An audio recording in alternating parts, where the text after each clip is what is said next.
Charge গঠনের আগে তেড়েফুঁড়ে CBI. ECL এর প্রাক্তন আধিকারিক সহ 3 কয়লা কারবারি গ্রেপ্তার। কয়লা কাণ্ডে আরও 3 জন গ্রেপ্তার।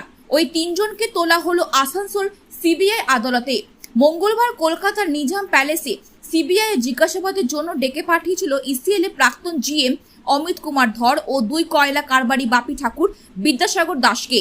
তাদেরকে বিকেলে গ্রেপ্তার করা হয়। অবৈধ কয়লা কারবারে লালা সিন্ডিকেট মদত ও সরাসরি যুক্ত থাকার অভিযোগ রয়েছে তাদের বিরুদ্ধে। বুধবার তাদেরকে আনা হলো আসানসোল সিবিআই আদালতে। পুকুর ভরাটের অভিযোগ পেয়ে তদন্তে ব্লক প্রশাসন।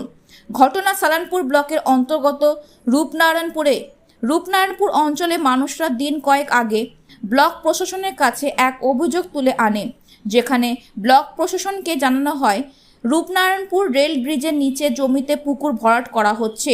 সেই অভিযোগের ভিত্তিতে ভিডিও ব্লকের বিএলআরও প্রধান যৌথভাবে তদন্ত শুরু করে। তদন্ত করে তারা জমির মালিকদের সমস্ত কাগজপত্র খতিয়ে দেখেন।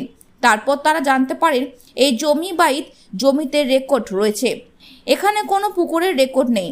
এদিন ভিডিও দেবাঞ্জন বিশ্বাস জানান তারা অভিযোগ পাওয়ার পর তদন্ত করে দেখেছেন, তদন্তে কোনো পুকুরের রেকর্ড নেই।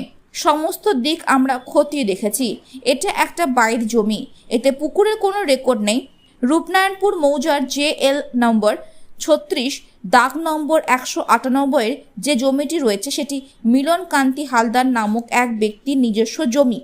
এটি রেকর্ডে কোনোদিনই পুকুর ছিল না, এটি একটি নিচু জমি। জমির রেকর্ডে বাইদ বলে উল্লেখ রয়েছে।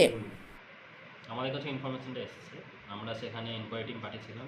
আমাদের ব্লক অফিস থেকে একজন ছিলেন, বিএলআর অফিস থেকে একজন ছিলেন এবং পঞ্চায়েত প্রধান ছিলেন সেখানে।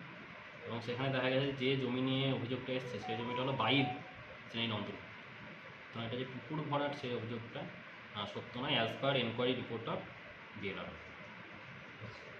তো এখন যারা অভিযোগ করছিল তাদের কিছু দাবি ছিল না, আমার কাছে সেরকম কোনো কিছু।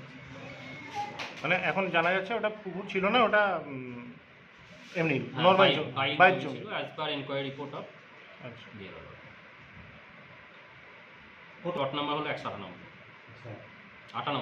98 190 মৌজা মৌজা রূপনারায়ণপুর, জেল নম্বর 36।